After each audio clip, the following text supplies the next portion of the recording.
일단 정청래 후보가 SNS 글을 이렇게 많이 올리는 것, 그리고 단어 선택이 점점 세지는 것, 본인이 밀리고 있다, 열세라는 거를 증명한 거라고 보거든요. 말로만 자기가 노무현이다라고 해서 마치 김민석 후보를 이인재에 비유하는 이런 비유법은 상황이 맞지가 않는 안 좋은 비유법이다라는 생각이 들고, 가장 흐뭇하게 보고 계시는 우리 당 못한 게 아니라 전당대회 얘기할 때는 너무 그냥 한 방으로 관객의 입장에서 보시는 아니 그게 아니고 웃겨서 그래요. 웃겨서. 뭐가 웃기세요? 왜 웃기냐면 근데 맞는 말이죠. 아니 뭐 배울 게 없어갖고 뭐 국민의힘 거 배워 뭐 그것도 나쁜 거 이렇게 배워가요. 지금 손을 대지 않을 수가 없었다라는 말씀드리고, 그리고 그 대국민 토론회 했던 거 그때 했던 내용들이 저는 되게 많이 반영이 됐다고 보고 있거든요. 민주당 정부가 들었을 때마다 이러고 있는 거 아니에요. 노무현 정부 때 가장 먼저 집값이 많이 올랐어요. 네. 부동산을 사가지고 띄워서 차익 실현하는 게 훨씬 더 유리한 세제 구조가 돼 있거든요. 그럼 네. 누가 열심히 일하려고 하겠습니까? 일한 사람 바보 되잖아요. 그러니까 전 이런 사회적 분위기는 바꿨으면 좋겠고.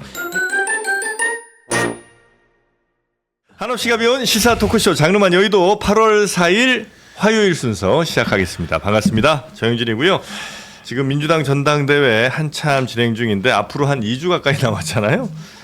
계속 이런 뉴스들 나오면 이 지지자들도 피로도가 좀 쌓이지 않을까 하는 걱정이 좀 됩니다. 그러니까 처음엔 그래도 좀 재미도 있고 나름 도파민 터지는 장면들도 좀 많았는데 여기 좀 너무 반복되고 혹은 강도만 계속 세지고 그러면 지지하시는 분들도 조금 피로감을 호소하진 않을까 하는 걱정도 살짝 들긴 하네요. 자, 그럼 오늘 함께 장르만 이해도 해주실 세 분 먼저 소개해드리겠습니다. 더불어민주당 성치훈 부대변인님 어서 오시고요. 네, 안녕하십니까. 네, 반갑습니다. 제가 쓸데없는 걱정을 좀 했군요. 어떤 걱정을? 방금 제가 말씀드렸는데 너나 걱정하라고 댓글에서 야 정영진 너나 잘하세요. 너나 걱정해라 그러셔갖고 제가 너무 좀 오지랖이 좀 넓었던 것 같습니다. 자, 그리고 국민의힘 김종혁 전 최고위원님 어서 오시고요. 안녕하십니까. 네, 반갑습니다. 자, 신인규 변호사님 책과 함께 오셨습니다. 네, 안녕하세요. 작가 신인규입니다. 네, 어게인의 종말 2년 만에 보수의 종말에 이어서 와. 후속편이 나왔고요. 지난주에 출판 기념회에 무사히 잘 마무리했습니다. 뭐의 종말이에요? 어게인의 어게인의 정말 종말이고. 윤 어게인의 그 어게인이에요? 모든 어게인이 다 들어가 있습니다. 아. 네, 상상하실 수 있는 대표적인 모든 어게인. 어게인들이 혹시 일단은 유시민 전 장관님도 요 안에 좀 유어게인? 나오고요. 네. 아 그래요? 그러니까 민주당과 관련된 얘기들 위주로 아. 지난번에 보수는 한번 썼기 때문에 아. 네, 또 쓰긴 좀 그래서 공희준 선생님 다 쓴 거 아니에요? 아닙니다. 왜 신인규는 떠들고 공희준 있어? 이 책을 보니까. 같이 쓴 거죠. 아, 그래요? 예, 대담집이기 때문에 네. 좀 양해 그래요? 부탁드립니다. 네, 우리 신인기 변호사님 네. 작가님으로 변신해서 네. 어게인의 종말 함께 들고 오셨고 우리 최윤경 기자님 어서 오십시오. 네 안녕하십니까? 네, 반갑습니다. 자, 우리 최 어게인은 괜찮은 거죠? 네. 휴가 갔다 돌아오셨습니다. 다시 돌아오셔야죠. 네, 최 어게인. 자, 그럼 우리 베테랑 최윤경 부장님과 함께 뉴스들 좀 정리해 볼 텐데 어제 세제 개편안 요게 이제 제일 큰 뉴스인 것 같습니다. 그렇습니다. 2026년 세제 개편안이 발표가 됐습니다. 그러니까 세금이 사실 제일 지금 주목받고 있는 건 부동산 세금이긴 한데요. 전반적인 세제 개편을 다 발표를 한 것이고 이게 국회 9월에 넘어오면 12월까지 이제 이 세금 관련해서 치열하게 양당 아니죠. 이제 그러니까 국회에서 다툴 겁니다. 네. 그래서 이제 조금 숫자며 이제 범위 같은 것을 다 정돈하면 12월에 이제 예산안을 통과시킬 때 이 세제 개편안이 같이 통과가 됩니다. 그러니까 지금 발표되는 것이 확정안은 아니고 네. 정부가 내놓은 안이다 생각하시면 될 것 같고요. 네. 그러니까 정부가 부동산 세제 전반을 손질한 게 지금 4년 만이라서 더 주목을 받고 있습니다. 그러니까 정부가 부동산 토론회도 했었잖아요. 네. 그러니까 그만큼 지금 전세, 월세, 매매가가 다 오르고 있다. 트리플 강세장이다라는 것을 정부도 인식하고 있고 이 문제를 해결해야겠다는 의식은 있었던 것 같아요. 네. 그래서 어떻게 나왔느냐. 큰 틀에서 보면 거주하고 있는 살고 있는 1주택자들은 일단 보호를 하겠다. 실거주 1주택을 그렇죠. 보호. 네. 실거주. 지금 살고 있는 집 1주택자라고 하면 보주를 하겠다. 네. 보호를 하겠다. 근데 살고 있지 않은 집을 갖고 있다. 비거주다. 그러면 과세를 좀 더 하겠다. 그리고 네가 살고 있는 집이 초고가다. 그러면 과세를 더 하겠다. 이렇게 큰 틀에서 보면 될 것 같아요. 초고가면 과세 더한다. 뭐 그거야 뭐 그렇겠죠. 네, 그렇습니다. 네. 이 말 안 하고 싶지만 집은 buying 사는 것이 아니라 living 사는 곳이라는 원칙 하에 이제 언제 살고 있는 거주 중심의 주택 시장이 정착되도록 네. 부동산 세제를 합리적으로 개편하겠다라는 정부의 주장이 이 세제에 녹아 있는 것인데요. 네. 이제 몇 가지만 소개를 해드릴게요. 이게 다 자기 집에 그냥 알아서 대입을 해보셔야 될 것 같아요. 너무 복잡해가지고. 네. 근데 일단 그 과거에 이제 문재인 정부 때는 재산세면 이제 종부세 같은 거 할 때 주택 가격 세금을 매길 때 보유 주택 수에 따라 가산을 했잖아요. 뭐 취득세도 그렇고 양도세도 그렇고. 근데 일단은 그 자신의 재산세는 세율 체계는 2028년부터 주택 수랑 관계없이 갖고 있는 집값에 공정시장가액을 다 더해서 네네. 합산가액으로 그냥 그 세율을 정하기로 했다. 그게 하나가 크게 바뀌는 것이고. 그 다음에 그 거주용 주택에 대해서는 여러분 갖고 계신 살고 계신 주택이 20억 언저리다. 그렇다고 하면 세부담이 크게 늘지 않고 오히려 줄어들 수도 있을 것 같아요. 근데 30억이 넘어간다. 네. 그 구윤철 부총리의 말에 따르면 30억 원에서 40억 원은 지금 내던 거랑 비슷하게 낼 거다. 실거주 1주택일 경우에. 근데 40억이 넘으면 이제 더 초과 부담을 하게 될 것이다라고 이야기를 했습니다. 네. 그리고 마지막으로 양도소득세는 그 집을 팔았을 때 우리 집값이 올라가지고 내가 돈을 벌었다 그럼 거기 내는 세금이잖아요. 예. 지금까지는 이제 거주했을 때 보유했을 때 기간을 각각 계산을 해서 공제를 해주었는데 장기 보유 특별 네. 뭐 공제 이런 거. 그랬는데 이제는 이제 보유는 공제하지 않는다. 예를 들어 내가 갭 투자로 해가지고 10억 집을 샀는데 30억이 됐다. 그럼 20억에 대한 차익을 매길 거 아니에요. 양도세를 물론 10억은 빼주지만. 근데 그거를 이제 거주한 사람은 해주지만 거주하지 네. 않은 사람은 일절 혜택이 아. 없다. 이렇게 정리를 했습니다. 네. 자, 그러니까 또 그 초고가 주택에 대해서도 장기 보유 특별 공제 그 한도를 좀 많이 줄였더라고요. 네, 10억까지로 줄였습니다. 10억에 네. 사서 100억에 파신 분들은 10억만 이제 빼주고. 공제를 받을 수 있고 나머지에 대해서는 내야 한다. 세금을. 네. 자, 이렇게 방향성이 좀 잡혔는데 요게 여튼 다시 의회에서 좀 더 논의들이 많이 되고 여기서 깎일 건 깎이고 다시 더해질 건 더해지고 뭐 이런 이제 과정들을 좀 거치겠죠? 그렇죠. 11월 말까지 이미 나오자마자 지금 민주당 의원들도 의견을 올리시는 분들이 있어요. 뭐 이소영 의원이나 이런 분들은 본인이 처음에 제안했던 것과 그분은 이제 부동산 다른 세제 관련 부분이긴 합니다만 네. 그런 거 11월 말까지 치열하게 토론하겠다라고 얘기를 하셨기 때문에 이게 결정된 건 아닙니다. 그리고 저는 일단 이번 발표된 거에 대해서 일단 불가피한 측면이 있었다. 왜냐하면 문재인 정부 첫 해에도 부동산이 8점 몇 프로가 올랐는데 네. 지금 이재명 정부 때 더 올랐거든요. 네. 지금 손을 대지 않을 수가 없었다라는 말씀드리고 그리고 그 대국민 토론회 했던 거 그때 했던 내용들이 저는 되게 많이 반영이 됐다고 보고 있거든요. 예를 들면 뭐 비거주하는 그 좀 어쩔 수 없는 사유들이 있잖아요. 그런 것들 토론회 때 이런 사람들도 어떻게 하라는 거냐 했더니 대통령이 이런 것들은 반영해야 된다고 해서 지금 보니까 뭐 전근 뭐 아니면 그 노부모 봉양 뭐 이런 것들은 예외 조항으로 네. 비거주하더라도 뭔가 거주하는 걸로 해주는 뭐 그런 것들이 들어갔고 그리고 다주택자도 무조건 중과세하는 게 아니라 그 총 합액으로 그러니까 그 지방에 있는 몇 채 갖고 있다고 중과세 받는 건 안 되잖아요. 이거 좀 불합리하잖아요. 그런 것들도 역시나 토론회에서 나왔던 내용인데 그런 것도 좀 반영이 됐기 때문에 좀 그 당시 토론회에서 있었던 내용들이 좀 대통령이 오케이 한 것들이 많이 반영이 됐다는 생각이 네. 들고 근데 제가 볼 땐 여전히 약간 좀 부족한 부분들이 있는 것 같아요. 그런 것도 토론을 통해서 국회 토론을 통해서 메꿔질 거라고 생각하고 있습니다. 다만 그런 사유 하나하나 이제 우리가 생각하기 시작하면 밑도 끝도 없어요. 그 밑도 끝도 없고 그다음에 또 그 사유 아닌 사람들도 그 사유에 편입되기 위해서 엄청난 꼼수나 노력들을 많이 할 거거든요. 그래서 가능하면 그런 사유는 좀 없는 게 좋겠고 다만 뭐 지금 현 정부에 대한 뭐 비판을 덜 하기 위해서가 아니라 사실 이렇게 집값 많이 오른 것 중에 큰 이유는 윤석열 문재인 정부 때 아파트를 너무 공급을 안 했어요. 그러니까 그때 해야 사실은 지금 이제 들어갈 거 아니에요. 3, 4년, 5년 이렇게 걸리니까. 근데 그때 너무 안 한 거야. 그러니까 그 책임도 사실은 이게 우리가 배제할 수는 없다 생각이 좀 들기는 합니다. 네. 자, 그리고 요 세제 바뀌는 거에 대해서 혹시 우리 국민의힘이나 뭐 다른 입장들은 어떠실지 짧게 한번 좀 여쭤볼까요? 아니 근데 저는 뭐 보면 그 집값이 이렇게 막 천정부지로 올랐던 것들 있잖아요. 근데 그 진짜로 민주당 정부가 들었을 때마다 이러고 있는 거 아니에요. 노무현 정부 때 가장 먼저 집값이 많이 올랐어요. 네. 그때 제가 뭐 특파원 나갔다 돌아왔더니 기자들 사이에서 기자들 저녁을 사주는데 후배들이 전부 다 어느 집이 얼마나 올랐고 어느 동네 얼마나 올랐고 뭐 그랬던 적이 있어서 제가 그때 칼럼도 쓴 적이 있었어요. 아니 도대체 우리 후배 기자들 만났더니 야 우리 사회가 어떻게 가야 될 건가 이런 얘기하는 게 아니라 어느 동네 집값 얼마 올랐다 이런 얘기만 하더라. 도대체 주택 정책을 어떻게 피는 거냐라고 이렇게 비판했던 기억이 나는데 네. 그 이후에 문재인 정부 때 그 임대차 3법 이거 하면 안 된다라고 그렇게 얘기를 했지 않습니까? 근데 또 한 번 어마어마하게 올려놨어요. 그때 당시에. 그러고 나서 지금 뭐 얘기하시면 윤석열 정부도 뭐 3년 정도 했지만 뭐 그 공급을 제대로 안 했다 뭐 이런 비판 받을 수 있긴 하겠죠. 그렇지만 또 이재명 정부 들어서 또 다시 이게 엄청나게 집값 때문에 뭐 국민들이 막 온갖 그 관심을 거기에다 집중해야만 하는 이런 상황이 오고 있어요. 이거로 이렇게 되면 민주당은 좀 생각을 해보셔야 돼요. 도대체 우리가 기본적으로 왜 우리 정부가 들었을 때마다 이렇게 집값이 미친 듯이 오르느냐.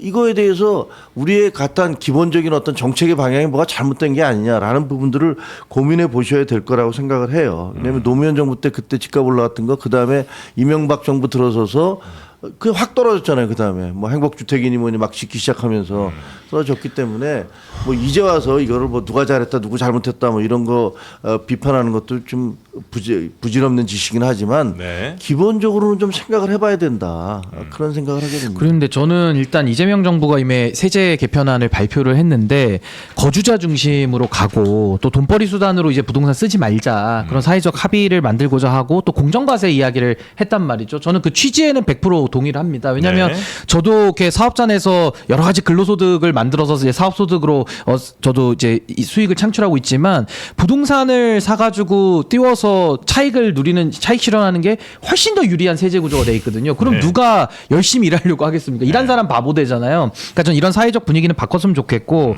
근데 동시에 지금 부동산 문제가 사실 뭐 대출 규제라든지 세제가 중요한데 그 자체가 목표는 아니잖아요. 그러니까 결국에는 공급이라는 것을 정말 뭐 보수 정권이 했듯이 뭐 폭풍 정말 공급을 한다든지 폭탄 공급을 해서 조금 더 저는 시장의 심리를 좀 안정시켜줘야 된다 생각이 들어요. 그러면서 네. 대출 규제와 이런 세제 개편안이 나와줘야 이게 좀 뭔가 맞물려 돌아갈 수 있는데 공급이 좀 씨가 말라버린 상황에서 대출과 세제가 너무 도드라져 보이면 이게 좀 정책적으로는 어떤 수용성 면에서는 좀 떨어질 수가 있다. 그래서 네. 저는 어떻게 하면 그 심리를 좀 안정시킬 수 있는가 이 부분에도 좀 방점을 두고 저는 공급에 조금 더 신경을 더 쓰는 게 맞지 네, 않을까라는 네. 생각이 듭니다. 잠깐만 더 버티면요. 아까 부총리가 얘기하기에 뭐 집은 리빙이지 바잉이 아니다. 네. 저는 그 생각 자체가 잘못된 것 같아요. 아니 그러면 집은 실질적으로 누군가 투자의 수단으로 쓰기도 해요.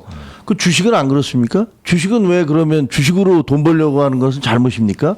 그리고 예를 들면 IT 산업에 뭐 어디다 투자를 한다든가 희소광물에 투자를 한다라든가 뭐 이런 것들을 통해서 사람들이 돈을 벌고 이게 정상적인 경제 활동이에요. 네. 그럼 자기들이 정책을 제대로 써서 그거를 안정을 시키든가 너무 특별한 뭐랄까 투기성으로 가지 않도록 만들어 놓는 건데 그거를 사람들한테 야 그건 집은 리빙인데 너 왜 바잉으로 생각해? 라고 얘기하는 것 자체가 그게 자본주의 경제에 대한 기본적인 네. 이해가 잘못되어 있는 거고 그런 식의 접근을 하니까 자꾸만 이 그 부동산 정책이 엉망진창이 된다. 그러는 게 아닐까라는 네네. 그런 생각이 아니 근데 들어요. 저는 요거는 동의가 좀 안 되는 게 주식이야 부가가치를 창출하고 누가 주식을 몇만 주 갖고 있든지 별로 상관이 없어요. 근데 주택이라는 거는 살고 싶은 지역에 공급되는 재화는 한정돼 있는데 필수재잖아요. 의식주가 필수재이기 때문에 이걸 누군가가 또 부의 독점을 했을 때 다른 사람에게는 또 고통을 줄 수 있는 부분이 분명히 있기 때문에 지금 서울 집값이 좀 남들이 다 살고 싶어하는 집값 가려면요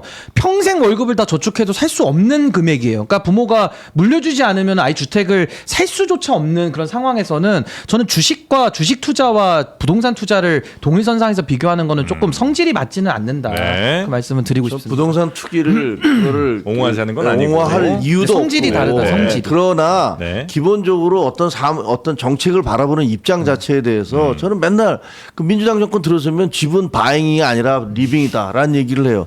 그런 얘기를 하면서 항상 집값을 어마어마하게 올려놨고 네. 사람들 피눈물 나게 만들어요. 네. 이 모순이 도대체 어디서 오는 거냐고요. 네. 그러니까 무슨 뭐 기본적으로 옛날에 얘기했던 무슨 아담 스미스가 얘기했던 대로 사람들이 네, 네. 이기심 자체를 네. 이것을 탐욕이나 이기심을 죄악시하기 시작하는 순간에 더 망한다라고 얘기하잖아요. 그러니까 그런 부분들을 얘기하는 거예요. 같은 것은 같게 다른 것은 다르게 하는 게 뭐 맞습니다. 무슨 비판인지 뭐 충분히 이해는 되는 측면이 좀 있습니다. 다만 이제 아마 우리 신인규 변호사께서 얘기하셨듯이 이게 이제 일반적인 뭐 초코파이나 아니면 그냥 뭐 주식이나 이런 것과는 좀 다른 차원이 좀 있지 않나는 아마 비판도 분명히 한쪽에서는 생각을 하시는 것 같아요. 네. 저의 걱정을 하나만 얹으면 네. 저는 항상 지난번에도 제가 정부 정책 나왔을 때 네. 아니 분명히 전월세가 오를 것이다라고 얘기했고 올랐잖아요. 저는 이번 것도 전월세가 폭등할 것 같아 이렇게 되면. 이번 정책도 왜냐하면 실거주에 지금 혜택을 주겠다는 거 아니에요. 네. 그 세금 혜택 모든 것이 지금 실거주로 몰려 있어요. 네. 그러면 실제로 거주하지 않고 세를 주고 있던 사람도 어쩔 수 없이 혹은 뭐 그 세금을 절감하겠다는 목적으로 자기 집으로 살러 들어갈 겁니다. 모든 수를 써서 네. 돈이 없으면 대출 받아서 들어갈 거고 그렇지 않으면 전세입자 빼고 그 들어가겠죠. 전월세가 많이 그럼 전월세가 줄어들어요. 어쩔 수 없이. 그리고 이게 생각보다 집이 탄력성이 없어서 한 10집만 그냥 10가구만 집을 구하러 돌아다녀도 집 매물이 없으면 집값이 올라가게 돼 있어요. 어쩔 수 없이. 음. 그러니까 전세가가 아마 분명히 또 올라가게 될 겁니다. 이렇게 되면. 왜냐면 서울의 임대 가구가 60% 정도 되거든요. 많죠. 반반이라고 치더라도 다 자기 집 살려고 만약에 들어온다? 그러면 이제 또 전월세가 자극을 받을 거예요, 아마. 네네네. 자, 이 부동산 관련해서는 뭐 지금까지 경험상 최 부장님의 말씀이 가장 정확했던 경우가 좀 많아서 상당히 걱정이 좀 됩니다. 자, 정부도 근데 이런 뭐 우려들을 모르진 않을 테니까 또 적절한 대책들을 좀 많이 고민하시지 않을까 기대를 좀 해보고요. 그 다음에 전당대회로 네. 한번 가보겠습니다. 전당대회가 네. 또 너무 뜨겁습니다 지금. 너무 뜨거운데 일단 정청래 후보 먼저 볼게요. 정청래 후보가 어제 SNS에 10여 건의 글을 올리면서 공세를 하루에만? 이어갔습니다. 네, 오늘 아침에도 이제 몇 건을 더 올렸거든요. 그러니까 본인이 어디 가서 유권자 누구누구를 만났다라는 이제 공식 행보와 메시지뿐만 아니라 네. 이제 하고 싶은 말들을 쭉 썼는데요. 조금 앞에 다시 돌려주시겠어요? 네. 조직은 바람을 이길 수 없다. 노무현이 이인재를 이겼듯이 정청래가 김민석을 이기게 해달라. 그다음에 신천지 의혹 제기 근거를 못 밝힐 거면 일단 사과부터 하시라. 뭐 언제까지 당을 사지로 몰아넣을 것이냐 이런 이야기들을 해서 쫙 글을 올립니다. 그러니까 짧게는 2, 3분 그 단위로 올리기도 하고 뭐 1시간 단위로 올리기도 하는데요. 네. 10여 건의 글을 계속 올리면서 본인의 메시지를 강하게 주장을 했습니다. 이게 전당대회 순회 경선 첫 주에 정청래 후보가 원래 충청, 부울경 여기서 확 격차를 벌릴 거라고 전망했었는데 이제 그렇지 못해서 조금 이제 급해 보이는 거 아니냐, 급한 거 아니냐라는 이제 평들이 있어요. 네, 뭐 호남 지인들한테 전화해달라는 뭐 이런 이제 메시지도 있었던 것 같은데요. 네, 그렇습니다. 호남 지인 전화해 주세요. 노사모들 전화해 주세요. 이렇게도 이야기를 했습니다. 네. 자, 지금 정청래 후보의 이런 움직임은 일단 저 새 후보의 또 이야기들도 연설에서 있었던 거 네, 그것도 한번 네. 좀 잠깐 들어볼까요? 되게 강한 네. 메시지들을 냈는데요. 일단 지금 호남 경선이 눈앞에 있으니까 그걸 두고 표심을 호소하는 겁니다. 한번 들어보겠습니다. 집권당 자체에 명청대전이라고 불려지는 그러한 갈등이 있었기 때문에 4년 동안 계속되면 아니 당장 한 달만 더 계속되면 이 나라의 명운이 흔들릴 수 있기 때문에 18년 동안 가출했다가 들어와서 지금 집문서 내놓으라고 하는 거 아니에요? 노무현이 이인재를 이긴 것처럼 정청래가 김민석을 이기겠다. 이번에는 선호 투표자가 돼서 송영길이 찍어도 아무 사표가 없습니다. 2번 김민석이 찍으면 표 다 패집니다. 네. 자, 18년 동안 가출했다가 들어와서 지금 집문서 내놓으라는 거 아니냐 이런 얘기도 대표들 간에 이제 이야기가 있었고요.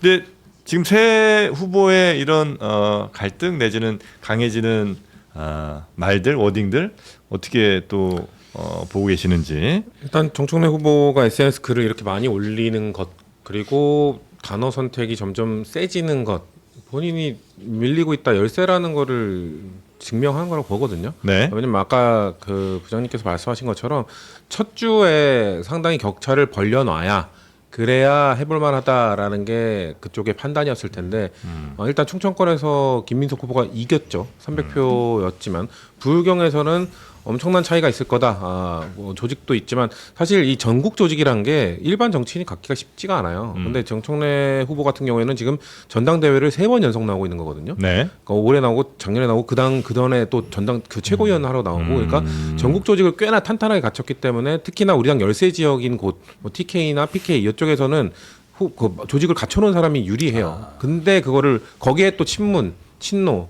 아무래도 이재명 대통령과 그 문재인 전 대통령이 몇 달 전에 만나긴 했습니다만 그 갈등이 완전히 진압이 안 됐기 때문에 그런 것들 때문에 첫 주에 확 격차 벌릴 줄 알았는데 지금 1200표 정도면 거의 안 벌어진 거나 다름없거든요. 네. 이번 주도 비슷할 겁니다. 이번 주 토요일은 인천인데 인천은 아마 김인석 후보가 꽤 앞설 거고요. 그 다음날 TK 가면은 또 정청래 후보 좀 앞설 텐데 결국 또이 되고 네. 그럼 지금 호남이 민심이 지금 꿈틀꿈틀하는 게 호남은 뭐 글쎄요 여론조사를 언급하진 않겠습니다만 호남은 한쪽을 좀 몰아줄 거라고 좀 보고 있거든요. 그렇기 때문에 정청래 후보가 이렇게 얘기하는 것 자체가 본인이 지금 상당히 상황이 좋지 않다라는 거를 반증하는 거다. 그리고 본인이 예상보다 지금 안 나오는 거죠. 안 나오고 있다는 말씀이에요. 그리고 송영길 후보의 말은 맞는 게 적합한 게 지금 사실 이 흐름을 정청래 후보의 불안감을 더 키우고 있는 게 송영길 후보의 선전이라고 봐요. 10% 이상 그리고 전 인천 호남 가면 송영길 후보 10%보다 더 넘을 거라고 그렇겠죠. 보거든요. 네. 더 늘어날 건데 그렇기 때문에 무조건 1등은 과반을 못 넘을 겁니다. 정청래 후보의 전략은 무조건 과반을 어떻게든 넘어야 된다. 그래서 초반 기선제압을 해야 된다는데 네. 송영길 후보가 생각보다 잘 나오고 거기에 격차도 1, 2등이 없고 그러니까 송영길 후보가 지금 자신감이 있는 게 본인을 선택하는 게 이게 사표가 아니다. 왜냐하면 본인을 선택함으로 인해서 선호투표제가 작동할 거고 네. 그렇게 되면 2순위표까지 반영이 될 거다라고 얘기한 거 있는 것이기 때문에 저는 흐름이 초반에 어느 정도 다 잡혔다고 좀 보고 있습니다. 그리고 저는 정청래 후보 이제 그만 좀 우겼으면 좋겠어요. 우긴다고요? 예. 뭐냐면은 노무현 서사 저는 탈취 사건이라고 보거든요. 그러니까 노무현 정신을 계승해서 살지도 않으면서 내가 노무현이다라고 외치면 노무현 되는 겁니까? 이게 어떤 논리랑 똑같냐면 반명 거리는 사람이 반명이래요. 무슨 누구 약 올리면서 일러라 일본 놈 하면은 일본 사람 되는 거랑 똑같은 거 아니에요. 일본 아니 그러니까 그 정도로 반명을 입에 올리면 반명이다. 그런 유치한 논박이 어디 있습니까? 뽕 하려고 그랬던 것 같은데. 아닙니다. 유치한 표현이 없고. 근데 저는 노무현 이인재의 대립구도를 한번 잘 생각해 보세요. 그때 네. 이인재 후보가 빨갱이론 써가지고 노무현 대통령 장인을 저격했잖아요. 네네네. 정청래 후보는 노무현 대통령 쪽에 서 있는 게 아니라 이인재 쪽에 본인이 서서 김민석 후보 배신자라고 지금 계속 외치고 있지 않습니까? 그리고 더 웃긴 거는 본인이 네거티브 안 한다는 연설을 중간에 해요. 그리고 바로 네거티브로 합니다. 자기가 자기를 부정하는 연설 저는 처음 들어보거든요. 그러니까 너무 심각한 거고 노무현 대통령은 부산에서도 콩이면은 광주에서도 콩이고 항상 옳고 그름을 가지고서 정치를 해오신 분이지 정청래 후보처럼 내가 유리할 때는 기준을 취했다가 불리할 때는 버리는 꼴대 옮기기식의 정치를 안 하신 분이에요. 근데 말로만 자기가 노무현이다라고 해서 마치 김민석 후보를 이인재에 비유하는 이런 비유법은 상황이 맞지가 않는 안 좋은 비유법이다라는 생각이 들고 무엇보다 노무현 대통령 대연정 주장하셨고 FTA 추진하셨던 분인데 정청래 후보 확장 정치 반대하시는 분이고 FTA 가장 앞장서서 반대하셨던 분 아닙니까? 근데 이제 와가지고 노무현을 계승한다라고 하는 것은 노무현 서사 탈취 사건이다. 저 그렇게 규정합니다. 네. 자, 가장 흐뭇하게 보고 계시는 못한 게 아니라 전당대회 얘기할 때는 너무 그냥 한 방울 관객의 입장에서 보시는 아니 그게 아니라 웃겨서 그래요. 웃겨서. 왜 뭐가 웃기세요? 왜 웃기냐면 근데 맞는 말이죠. 아니 뭐 배울 게 없어갖고 뭐 국민의힘 거 배워 뭐 그것도 나쁜 거 이렇게 배워가요. 아니 게 왜냐하면 국민의힘. 무슨 배신자? 뭐 배신자론도 막 나오기 시작하대. 그거 뭐 국민의힘에서 계속 나오고 있는 얘기 아니에요? 아하. 그다음에 윤리위 서로 제소한다며. 네. 그거 무슨 저 장도혁 대표와 그 윤민우 그쪽에서 계속 하고 있는 거 아닙니까? 전공 과목인데. 거기다가 뭐 신천지 국민의힘 뭐 신천지당이라 그러더니 뭐 자기들끼리 뭐 신천지가 개입됐네 안 됐네 계속 싸우고 있네. 아니 그리고 뭐 별로 이렇게 배울 거 아닌데 그렇게 배워갔다가 쓰고 있는지 그래서 원래 나쁜 거 먼저 배워. 그러니까 욕하면서 거기다 무슨 대통령한테 서로 충성하겠다고 뭐 충성 경쟁 비슷하게 얘기하는 거 보면 야 지금 나쁜 건 다 배워가는구나 이런 생각이 들고 특히 배신자론 이렇게 얘기하면 아니 뭐 민주당은 가치 중심의 정당이라면서요. 근데 배신자론이라는 건 다 아시다시피 그냥 조폭들의 얘기예요. 뭐 우리가 그리고 자유민주공화국에서 시민적 논리는 아니잖아요. 너 누구를 배신했어. 넘버 2 너 나 배신했어. 그리고 너 박근혜를 배신했어. 너 윤석열을 배신했어. 이거는 그냥 시민의 논리는 아니거든요. 근데 뭘 배울 게 없어 그걸 배워왔다가 쓰고 있는지. 아니 김민석 후보에 대해서 비판할 거 많지만 20년 전에 탈당했었다고 그걸 가지고서 배신자라고 얘기하는 거는 무슨 코미디하고 앉아있나 뭐 이런 생각이 좀 들기도 하고요. 근데 그럼에도 불구하고 사실 이거 별 재미없어요 지금. 좀 사람들이 좀 지겨워요. 근데 2024년 6월 달에 그 국민의힘 그 대표 경선이 있었잖아요. 그때 싸움도 지긋지긋하게 했고, 근데 인기는 또 많았어요. 한동훈, 원희룡, 뭐 나경원, 윤상현. 화제는 많이 됐고. 화제 엄청 됐죠. 네네. 그 시청률도 엄청 높았고, 싸우면서 치고받고 하면서. 근데 지금 민주당 그 싸우는 거는 별로 재미도 없고, 그래서 그냥 하긴 합니다만, 지켜보긴 봅니다만, 재미는 되게 없다. 재미없다고 하신 거 치곤 너무 웃으신 거 같아요. 그러니까 재미를 많이 누리신 것 같은데. 많이 재밌게 지금도 보신 것 웃으시고. 같은데. 그리고 저희가 뭐 김정일 최고님 재미 드리려고 전당대회 미안해요. 그래. 난 재미없어. 재미없 다행이네요. 근데 저는 그건 있어요. 그러니까 지금 막 치열하니까 재밌다 막 이렇게 근데 재미없고 근데 저는 저번 주에도 그 충청이랑 여기 결과 나오기 전에 그 흐름과 다른 결과 나올 거라고 했잖아요. 네. 저는 수도권 오기 전에 치열함도 없어질 거라고 보거든요. 호남에서 한쪽으로 쏠릴 겁니다. 저는 그렇게 봅니다. 저는 그러겠지. 호남 유권자들이 되게 전략적인 분들인 게 뭐냐면 좀 치열하네. 치열하게 끝나면 전당대회 이후에도 이거 안 좋을 텐데 치열하면 안 돼. 그럼 한쪽에 좀 힘을 실어줘야겠다. 라고 하고 지금 1주차랑 2주차 보고 있는 거거든요. 예. 그러면 호남 유권자들이 저는 한쪽에 힘을 실어줄 건데 그러면 호남에서 저는 1, 2위 격차가 확 벌어질 거라고 보고 그럼 이번 주 말고 다음 주에 이번 주에서는 그렇게 크게 벌어지지 않을 건데 다음 주에 그냥 사실상 결정이 전 될 거라고 보기 때문에 수도권은 아마 호남 보면서 호남 본 다음에 수도권도 결정 났네 하면서 따라갈 거라고 보기 때문에 저는 다음 주면 승부 다 끝날 거라고 좀 보고 있어요. 그리고 전 이게 지금 뭐 재미도 있어야 되겠지만 더 중요한 건 지금 되게 절실하게 저는 지켜보고 있거든요. 네. 왜냐하면 이재명 정부의 성공과는 집권 여당의 체제가 정청래 대표가 연임을 한다. 지난 1년 동안에 있었던 당청 불협화음이 또 반복되는 거잖아요. 그래서 굉장히 저는 절실한 마음으로 후보들도 지금 뛰고 있는 거 아니냐 그런 생각도 들어서 이번에는 재미보다는 네네네. 정말 이재명 정부의 성공이라는 키워드를 놓고 아마 치열하게 더 경쟁을 해 나가지 않을까 싶습니다. 저는 후보자들이 근데 네거티브 안 하겠다는 분이 가는 말이 배신자니까 오는 말이 봉이 김선달이잖아요. 그러니까 이게 네거티브를 한쪽에서 그렇게 시작을 안 한다고 하고 시작을 해버리면 험한 말 오갈 수밖에 없습니다. 송영길 후보가 봉이 김선달까지 꺼냈다는 거는 네. 사실상 지금 세 후보의 그냥 모두가 과오가 있는데 안 좋았던 점들을 다 끄집어내자는 건데 네. 뭐 어떻게 했어요? 그 한 후보가 그걸 배신자 18년 이런 얘기를 계속 하니까 어쩔 수 없게 된 건데 욕한 거 아니죠? 아니 18회 그럼 깜짝 놀랐네. 그래서 그러니까 그거를 18회 그거 어렵네. 아무튼 그런 것처럼 2차 토론 2차 할 때 좀 근데 제가 이렇게 얘기해봤자 더 과열될 것 같아요. 더 가야 될 그러니까 것 오랜 걱정이에요. 기간 뭐 네. 당 밖에 나갔다 들어왔다 이 정도 얘기는 할 수 있는데 자꾸 그 특정 연수를 이렇게 얘기하는 것도 썩 좋지는 않은 것 같긴 하고. 아니 그리고 더 이해 안 되는 거는 네. 신천지 얘기 서로 좀 안 하기로 이렇게 자제했다가 정청래 후보가 먼저 꺼내거든요. 근데 전 정청래 후보의 입장이 더 이해가 안 되는 게 신천지대에서 지금 검찰 합수본이 수사도 하고는 있잖아요. 그러면 거기에 대해서 우리 당에는 신천지가 발도 못 붙이게 해야 된다라고 모든 구성원이 외치는 게 정상 아닌가요? 근데 그게 아니라 오히려 의혹 제기한 사람을 지금 윤리위 보내겠다라고 얘기를 하니까 아니 도대체 정청래 후보는 누구를 그러면은 지금 대변을 하거나 누구 입장에서 이 신천지 이슈를 바라보는 거지? 이런 의구심이 든단 말이에요. 네. 그러니까 굉장히 좀 희한한 반응들이 여러 차례 지금 튀어나오고 있는 건 사실인 것 제가 같습니다. 정청래 후보라도 신천지 이상해요. 얘기할 것 같아요. 왜냐하면 김민석 후보가 신천지 얘기를 꺼냈으니까. 끄집어놓음으로 해서 사실 굉장히 손해를 봤잖아요. 손해를 보고 당원들 입장에서는 야 이게 뭐야 뭐 맨날 국민의힘 신천지당이라고 그러더니 뭐 우리 당도 그렇다는 거야 뭐야 뭐 이런 식으로 자존심을 상하게 만들었는데 그것을 깨닫고 김민석 후보가 그 얘기를 안 하기 시작했잖아요. 그러니까 지금 약간 이번 선거에서 야 이거 내가 좀 밀리고 있는 것 같은데 라는 생각이 드니까 그러면 나라도 꺼내서 이제 얘기를 해서 그걸로 다시 불씨를 피워 올려야겠다 그런 생각 하는 것 같아요. 네. 근데 뭐 선거 전략적으로 뭐 경쟁자들이니까 뭐 그렇게 얘기할 수도 있겠다라는 생각이 그 들어요. 이슈를 꺼낼 수 있는데 그 논리가 신천지 이슈를 희한해요. 꺼내서 우리 당을 위헌 정당의 위기에 빠뜨린 거에 대해서 징계를 하겠다. 아니 신천지 의혹 제기한 게 왜 위헌정당의 그 위기에 징계- 빠뜨는 거죠? 당을 좀 공격했다는 얘기를 쓰더라고요. 반대예요. 그러니까 반대지. 공격 받은 거지 당이. 신천지 의혹을 통해서 신천지와 연관된 사람이 위헌정당의 그렇죠. 위기에 빠뜨린 거지 그 의혹 제기한 사람이 위헌정당의 위기에 빠뜨린 게 전혀 아닌데 네. 논리적으로 일단 안 맞는 그러니까 말씀이고. 도둑놈 보고서 신고하면 그 사람이 갑자기 처벌받아야 되는 희한한 논리를 지금 개발해 그리고 놨거든요. 아까 말씀드린 것처럼 되게 기분 나쁘지만 장동혁의 그 특기 주특기를 가져온 거잖아요. 징계로 하겠다. 많이 배우고 있다니까. 아, 그거는 배우지 마세요. 네. 배우지 마세요.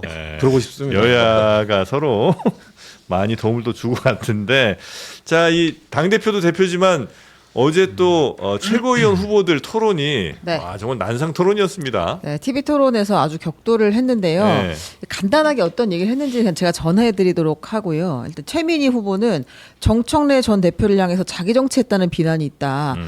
옆에서 정청래 후보 비서실장으로 지켜본 본 사람으로서 정말 자기 정치를 했나요? 라고 이제 한민수 후보에게 물어봅니다. 이거 팀플레이예요. 한민수 후보가 이렇게 이야기를 또 했어요.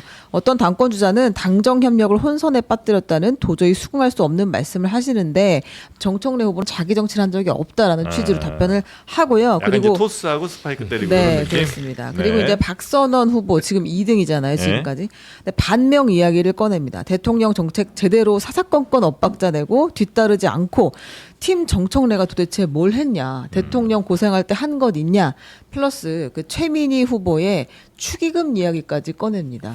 2030 청년이 왜 민주당을 떠나느냐. 축의금 받아 챙긴 사람 있어서 아니냐라는 취지의 이야기를 하고요. 그리고 이제 김용 후보도 계속 이렇게 친청계를 공격하는 이야기를 했습니다. 그래서 뭐 고위공직자들 국회의원 이런 사람들은 자식들 결혼할 때 뭐 이런 거 받지 말자 뭐 이런 이제 제안 비슷한 것도 하시더라고요. 예, 어제 들어보니까. 필요하죠. 네. 그리고 필요한 거라고 보고. 그러니까 여기 최고위원 후보 선거가 사실 훨씬 더 치열해요. 지금 주목도가 당대표 선거보다 떨어져서 그렇지. 왜냐면 여기는 순위가 지금 첫 주니까 이틀 동안 나온 게 비슷하게 나와서 1, 2, 3, 4, 5등이 똑같지만 아마 이번 주부터 엎치락 뒤치락 할 겁니다. 아마 전략 투표나 이런 것들이 엄청 강해질 거고. 근데 저는 최민희 후보의 그 태도는 좀 지적을 안 할 수가 없을 것 같은데 네. 치열하고 글쎄요 뭐 선을 서로 뭐 선 넘는 과거까지 들춰내고 하는 건 좋은데 그 전당대회 장에서 연설 때 상대 후보나 이런 사람 연설할 때 하는 거 다 지키고 있거든요. 근데 거기에 대해서 초등학생도 안 할 야유, 뭐 거짓말, 뭐 아니요, 뭐 이런 것들은 좀 안 해야 되는 게 아닌가. 그리고 사실 관심도 없는 것처럼 자기는 핸드폰 계속 보고 있거든요. 막 보다 갑자기 아니요, 뭐 이런단 말이에요. 그런 거는 좀 진짜 좀 입모양이 다 캐치가 되잖아요. 전 당의 그 수석 최고위원 후보로 달리고 계신 분이 좀 그런 것들은 안 해주셨으면 좋겠다. 그리고 그 김용만 의원하고 좀 네. 싸움 비슷하게 한 것도 있고 또 김용호 후보한테는 박쥐라고 그 발언을 쏙딱쏙딱한 게 입모양이 네네네네네. 보니까 누가 봐도 박쥐라는 단어 입모양이더라고요. 네. 그래서 이제 김용호 후보도 그걸 세게 일배식 표현 아니냐 이렇게 어제 지적도 하기도 했는데 저는 가장 문제는 그거라고 봐요. 아니 뭐 팀 정청래든 뭐든 뭐 하고 싶은 거 하면 되는 건데 최소한 그래도 당 대표의 부하로서 최고위원 뛰는 게 아니거든요. 각자 독립되게 선출하는 선출직으로서의 어떤 최소한의 자부심이나 권위는 스스로 만들어야 되는데 어제도 토론회에서 그게 뭐 하는 겁니까? 짜고 치는 거 하면서 무슨 정청래 후보를 막 이렇게 띄워주는 식으로 하는 게 너무 보기는 안 좋더라고요. 그래서 자기들의 이야기를 좀 해야 되는 거 아닌가 싶습니다. 그 박지 부분이 예, 우리 최은경 기자님 좀 소개해 주실까요? 네, 이제 그 김영호 후보가 이야기를 하는 연설을 하는데 앉아 있는 최민희 후보가 박쥐 이렇게 이야기를 한 게 영상이 잡혔어요. 이거 이제 공식 영상은 아니었던 것 같고 누군가가 이제 후보들을 찍고 있는 영상에서 잡힌 것 같은데 김영호 의원이 이제 공식적으로 문제 제기를 합니다. 네. 그래서 최민희 그 의원이 사과하는 장면이 있는데 한번 보겠습니다. 제가 유세하는 동안에 최민희 의원님이 저에 대해서 박쥐라고 하셨다는 거예요. 이게 동영상이 찍혀 있더라고요. 아니 이런 것이 바로 일배문화 아닙니까? 제가 천장에 매달려서 잡니까? 제 어깨에 날개가 있습니까? 저는 그냥 그대로 저렇게 두 명을 어떻게 찍으라는 거지? 어떻게 한 명이 두 명을 지지하지? 이 문제의식을 얘기했던 거고요. 그런 과정에서 그러면 혹시 잘못되면 그런 신세가 되지 않을까요? 라고 걱정한 것입니다. 그러니까 지금 박쥐가 혹시 되시지 않을까 걱정했다. 네, 그런 신세가 네, 그런 되시지 해명이었던 않을까. 거고요. 매달려 잘까봐. 아니 김영호 의원은 진짜 화를 내도 이렇게 자기 스타일대로 내네요. 아 그래요? 아니 좀 더 이제 좀 날카롭게 할 수 있었는데 저를 포유류에 비교하시는 것이 계속 포유류에 이렇게 얘기하시는 교육위원장도 지내셨으니까 아, 교육적인 그러니까요. 용어로 네. 양반이세요. 아, 진짜 양반이야. 근데 그 입모양이 그 안 그래도 저 무슨 쇼츠 같은 데 많이 돌더라고요. 근데 뭐 그 다른 말로 어떻게 좀 해명하기가 예를 들면 하트인지 사각형인지는 뭐 좀 헷갈릴 수 있는데 그 각을 재봐야죠 그럴 때는. 네, 근데 이제 박쥐 요 부분은 다른 말로 어떻게 바꾸기가 좀 애매한 아니 것 같아요. 본인이 인정을 했는데요. 그렇죠? 뭐. 네, 그러니까 박쥐라고 한 거는 인정을 한 것 같고. 아, 그리고 이제 사과를 뭘 사과를 했냐면 예. 이제 그 두 사람 송영길, 김민석 두 사람을 다 지지한다고 하니까 어떻게 되는 거지가 나의 문제 의식이었다. 공개적으로 한 것도 아닌데 그 이야기가 본인에게 들어갔다면 사과드린다. 이렇게 이야기를 했어요. 공개적으로 조롱한 것은 아니었다. 작은 소리로 했다. 아, 작은 소리가 좀 작게 그렇게 하는 건 또 이야기를 괜찮다는 했습니다. 얘기네요. 귀에 들어간 게 좀 미안하다. 네. 네. 근데 저는 최민희 후보의 이런 인식이 전 굉장히 위험하게 느껴져요. 그러니까 일배라고 나를 비판하면 다 일배라고 낙인을 찍는 그런 모습이라든지 내지는 본인이 뭐 가짜 뉴스 퇴치하느라고 평생을 싸워왔다고 계속 그 자신의 포장을 하고 있는데 그 축구협회 청문회장에서는 본인이 가짜 뉴스를 유포하고 다니잖아요. 근데 그걸 또 그 다음날 방송 나와서는 사과도 안 해요. 다 드러나도 뭐 시간이 어쨌고 뭐 이런 식의 핑계만 대고. 그러니까 항상 이렇게 꼴대 옮기기식으로 이중 기준을 쓰니까 그걸 이제 위선이다 내로남불이다 비판받는 거 아닙니까? 그리고 이제 비판받으면 너 일배야 이제 이런 식으로 가니까 더 이상 이게 무슨 어떤 민주주의를 논할 수 있는 자격을 갖춘 후보가 맞느냐 이런 생각까지 이제는 드는 지경입니다. 네. 최민희 후보가 어제 페이스북에 글을 올렸어요. 그리고 팩트 지적을 하나 받은 게 있거든요. 뭐죠? 근데 바로 고쳤습니다. 그러니까 어떻게 올렸냐면 어제 저녁 7시 반쯤에 어젠 정청래가 고향에서 졌다고 언론이 난리더니 오늘 김민석이 고향에서 졌는데 언론이 조용하다.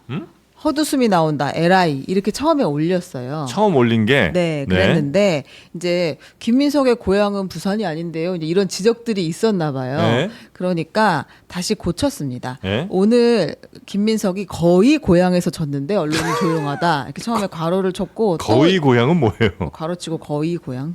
아무튼 김민석 후보는 서울이 고향이니까 네. 아니라고 했더니 거의 고향.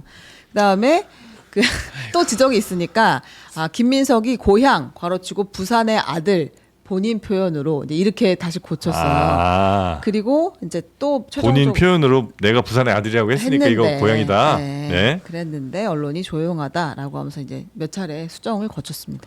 어떻게 보도하라는 거예요? 이렇게 아니 그러니까 보도를 어떻게 해? 아니 그러니까 저게 이제 편파성을 지적하는 건데 그러면 뉴스공장 나가시잖아요. 거기에 편파성에 대해서는 한마디도 언급을 안 하거든요. 그러니까 국민들이 보시기에는 좀 저런 식의 그런 비판을 위한 비판이 너무 좀 이렇게 생투정처럼 좀 보이는 거 아니냐. 별로 설득력이 없습니다. 저게. 실시간 반영해 주는 건 너무 좋지 않나요? 아, 즉각 반영해 준다. 팩트를 반영해 주는 뭐 나무 위키입니까? 고향. 나 게시글의 마지막 세 글자가 저 게시글을 본 사람들의 입에서 나온 소리가 아닐까 싶어요. 아, ERI 정도 되는. 네. 네. LI. 네. 네. 하여튼 그 가짜 뉴스는 그 처벌 수위가 굉장히 좀 높아졌죠. 네, 근데 네. 뭐 저거는 뭐 바로 수정을 하셨고 뭐 즉각 반응을 하셨기 때문에 뭐 가짜뉴스 뭐 처벌 그건 아니고 지금 정치적 선거 과정 속에서 나온 얘기잖아요. 저는 그냥 최민희 후보도 그렇고 이 SNS를 너무 많이 하세요. 그러니까 저렇게 올리는 거 있잖아요. 글을 올리는 게 아니라 이렇게 해가지고 색깔 배경 넣어가지고 짧게 올리는 거 이게 사실 전 그렇게 정치인에게 좋은 방식은 아니라고 생각하거든요. 즉각적인 반응, 즉각적인 의사 표현을 할 수 있는데 너무 그게 잦으면 이게 오히려 무게감을 떨어뜨리고 거기에 수정까지 한다? 그러면 그 정치인이 말을 한마디 던지는데 얼마나 신중하지 못했는지를 증명하는 거잖아요. 그러니까 네. 전 최민희 의원이 뭐 그래요. 뭐 그 다른 목소리 내시는 건 인정을 하는데 적어도 SNS에 글 올리실 때는 신중해야 된다. 왜? 그리고 만약에 지금 사실 그 최민희 의원이 지금 저렇게 1등을 달리고 있는 이유는 과방위원장 하실 때 이준석 당시 방통위원장과 싸웠던 것 그런 것들로 좀 우리 당 지지자들이 좀 인기를 끌었던 건데 근데 위원장의 직함 없이도 이준석 의원이랑 그 정도로 싸울 수 있을까? 축협 청문회 때도 그렇고 지금 이 TV 토론이나 하는 것도 보면은 저는 위원장이라는 견장 없이 과연 이진숙 의원이랑 그렇게 잘 싸울 수 있을까 저는 의구심이 들거든요. 그러니까 본인의 좀 무게감을 높이기 위한 노력들을 하셔야 될 것 같다는 네. 말씀드립니다. 그러니까 뭐 여러 SNS를 하다가 이제 한 번 정도 강하고 짧고 굵게 이렇게 한 번씩 쓰는 건 임팩트가 있는데 그래요. 계속 저렇게 이제 반복하다 보면 피로감만 쌓일 뿐 별로 효과도 없을 것이다. 4, 5등은 어떻게 될지 전 궁금해요. 4, 5등. 네. 지금 5, 6등이라고 해야 되나요? 5, 6등. 네, 5, 6등. 4, 5, 6등 대충 이렇게 한번 좀 왜냐면 4, 5, 6등이 조금 아슬아슬할 수 있을 거 아닙니까? 5등이 지금 막 김용, 이성윤 이 두 분이 5등 거의 안에 당대표급에 피 터지는 혈전을 지금 하고 있거든요. 지금 아마 전 친청계 지지자들이 아마 최민희 후보 지지했던 그거를 이성윤으로 좀 옮기기 위한 노력도 할 거거든요. 근데 그 노력이 안 되는 게 생일을 바꿔야 되잖아요. 그러면. 아니 생일이 아니라 원래 전략을 다시 짜야지 이제. 생일로 해서 4월, 8월, 12월로 한 커뮤니티도 있지만 다른 커뮤니티는 최민희는 상수. 그런 다음에 나머지 둘을 홀짝으로 하라. 막 가능해요. 이렇게 했었단 말이에요. 그러니까 그게 가능하지도 않지만 그 일부 강성 지지층은 그걸 할 것 같아요. 하겠죠. 아마. 예. 네. 근데 친명 지지층도 김용과 이 서미아 후보가 좀 불안하다. 그럼 그쪽이 조금 더 힘을 실어줘 분명 또 있을 거고. 네. 아마 지금 지지자들의 이 전략적 투표가 더 극에 달할 것 같다. 아니 근데 저는 참 민주당 경선 보면서 이번에는 이해가 안 되는 게 과거에 그 정봉주 후보는 뭐 말 한마디 잘못했다가 그때 6등으로 떨어졌잖아요. 그러니까 순식간에 그냥 이렇게 그 표가 빠지는 걸 우리가 봤었는데 근데 최민희 후보 같은 경우는 지금 뭐 실언도 너무 많이 하고 비판도 너무 많이 받고 있는데도 불구하고 그 잘 이렇게 민주당 안에서 지금 자정이 되는지가 좀 궁금해서 사실 정봉주 후보가 나왔을 때의 전당대회는 딱 하나였어요. 이재명 대통령, 이재명과 함께 어떻게 발을 맞출 것인가 요거였는데 지금은 이제 진영이 갈라져 버렸고 이게 너무 이것도 고착이 돼서 참 저는 안타까운 건데 집권 2년 차에 어떻게 이게 갈라지지? 근데 갈라치기의 선두주자가 저는 유시민 작가였다고 보고 유시민 작가의 갈라치기가 성공한 거로 봐요. 그렇기 때문에 그걸로 인해서 지금 갈라졌기 때문에 말실수를 하더라도 같은 진영에 있는 사람들은 그냥 용인해주고 넘어가는 거죠. 네. 야 그리고 우리 댓글창이 하여튼 이 민주당 경선이 너무 치열해지다 보니까 저희 댓글창도 아주 상태가 좀 많이 안 좋아졌는데 아니 뭐 좋아요 좋은데 어디에서 오셔서 뭐 이렇게 댓글 다는 거 다 좋습니다만 그래도 우리 방송 좀 들으시면서 하시면 좋겠다. 딴 방송 들으시면서 이렇게 댓글만 한번 쓰시면 그런 사람도 있구나. 있어요. 그러니까 이게 내용이랑 안 맞아. 안 맞는데 너무 이렇게 하시는 것보다는 들으시면서 이렇게 좀 댓글 남기시고 내용에 대해 비판을 하셔야 되는데. 네, 근데 아니면 이제 좀 너무 도배하면 조금 보기가 안 좋으니까 그거 좀 내용에 관한 이렇게 비판들 좀 근데 써주시면 너무 웃기네. 딴 거 막 틀어놓고 네. 여기다가 계속 이걸 딴거 듣고. 딴거 듣고 이분들은 또 바쁘시거든요. 타자가 빠르셔야겠어요. 진짜. 네, 이것저것 또 여러 방송 또 돌아다니면서 아이고. 해야 되니까 바쁘신 건 아는데 돈 벌어요 그렇게 하면? 아니 뭐 그런 건 아니고 네. 당에 대한 사랑이죠. 사랑이 크니까 네 그렇게 좀 부탁드리겠습니다. 네. 자, 그래서 현재 지지율은 어떻게 나오고 있다고요, 당대표? 한번 보여주시겠어요? 네. 당대표 지지율을 한번 보면 호남에서 지금 얘기한 거예요. 이거는 다가올 호남 경선을 조금 엿볼 수 있다 이렇게 보시면 될 것 같은데 뉴시스 전남 광주본부하고 무등일보가 그 한길 리서치에 의뢰해서 지난달 31일 이렇게 조사를 한 거거든요. 네. 전남 광주에 거주하는 사람 대상 조사입니다. 김민석 42.3, 정청래 27.7, 송영길 13.8 이렇게 네. 나오고 있습니다. 여긴 최고위원은 따로 뭐 묻진 않았나요? 네, 저희가 네. 따로 보진 않았나? 네, 그렇습니다. 알겠습니다. 지금 여튼 속보가 하나 나왔는데 뭐죠? 문정복 최고위원이 사퇴하셨네요. 그러니까 최고위원 사태. 네, 친청계인데 최고위원이니까 선거운동을 못 하잖아요. 네. 그러니까 지금 정청래 후보가 열세이기 때문에 발 벗고 뛴다. 이기고 있지만 열세라는 거를 지금 인정을 하는 거예요. 네, 그러니까 네, 네. 내가 최고위원직 던지고 참전하려고. 선거에 뛰어들겠다. 참전 선언이나 다름없는 거기 때문에 많이 급하구나. 예, 지금 그쪽이 본인들도 아는 겁니다. 지금 친청계가 지금 이기고 있지만 이기고 있는 게 아니라는 분석을 하고 있는 것 같아요. 근데 저 여론조사 결과도 보면은 흥미로운 게 이제 정청래 후보가 30%가 좀 안 되고 뭐 송영길 후보나 김민석 후보 무응답 좀 합치면 60% 넘거든요. 그러니까 거의 이제 6대 3으로 좀 이렇게 뒤집어진 것 같아서 지난번 경선 때는 정청래 후보가 61%를 얻어서 6대 3 구도였는데 그게 또 정반대로 지금 호남에서는 민심이 좀 형성되고 있는 거 네, 아닌가 네. 싶습니다. 문정복 후보는 좀 어느 쪽에서 많이 좀 그래 지지율이 좀 높은 편이에요? 지지세나.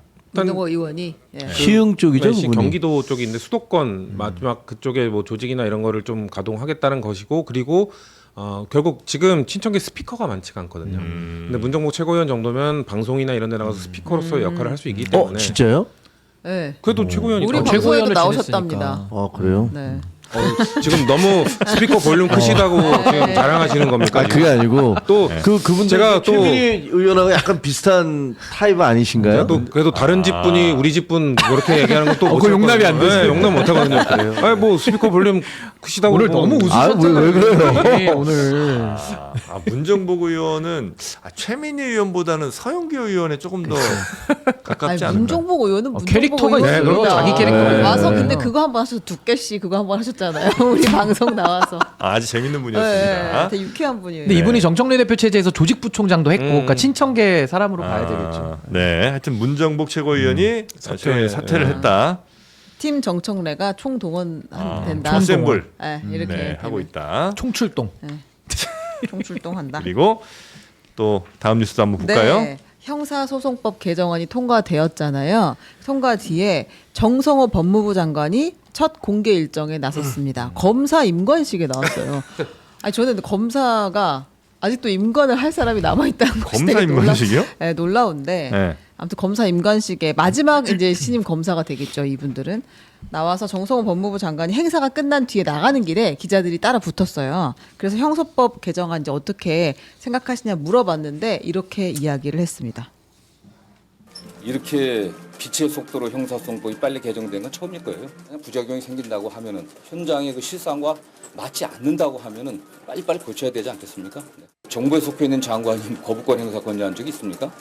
법무부 장관으로서 거부권 행사를 건의하는 건 적절치 않다고 판단하고 있습니다. 네.